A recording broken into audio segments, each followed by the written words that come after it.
Madam Speaker, today I rise because we are in the midst of a staggering rise of anti-Muslim violence and discrimination around the world. At its worst, it is Uyghurs in concentration camps in China and genocide against the Rohingya in Burma.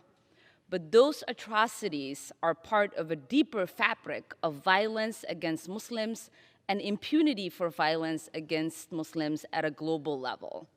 In India, Prime Minister Modi's government has moved to strip citizenship from millions of Muslims.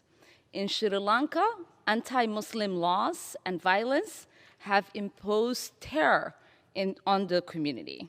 In Hungary, in Belarus, and Poland, politicians have stroked fear of Muslim migrants and refugees. In New Zealand and Canada, white supremacists' violence has targeted Muslims, including at their places of worship.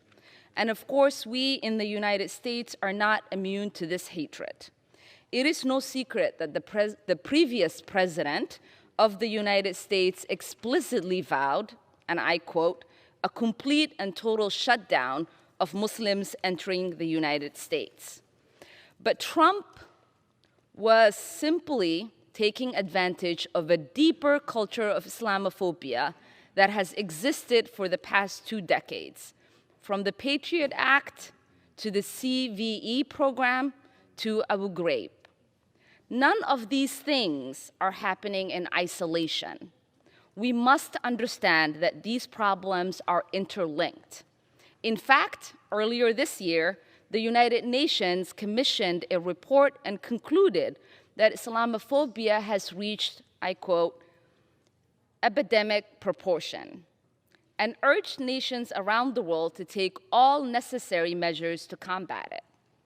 As a country that was founded on religious liberty, our leadership on international religious freedom depends on recognizing that Islamophobia is global in scope, and we must lead the global effort to address it. That's why Representative Schakowsky and I have introduced this bill to create a special envoy for monitoring and combating Islamophobia at the State Department. This bill also adds violence and incitement targeted at Muslims to the State Department's annual Human Rights Report and International Religious Freedom Report. There are cynics who would rather see us divided on racial, ethnic, gender, and religious lines because it suits their political agenda. But I believe as Americans, we should stand united against all forms of bigotry. In fact, this legislation is modeled on the Special Envoy to combat anti-Semitism, and I was proud to co-sponsor and vote last Congress on legislation to elevate that envoy to a cabinet-level position.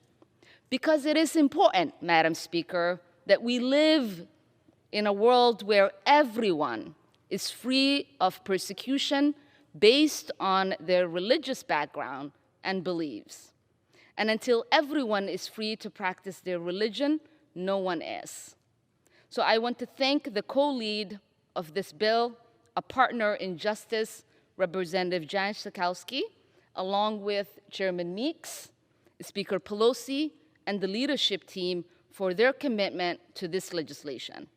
I also want to thank the Council on American Islamic Relations for their advocacy on this, and all the groups representing cross-section of human rights, civil rights, and faith coalitions who fight for religious rights for everyone around the world. And with that, Madam Speaker.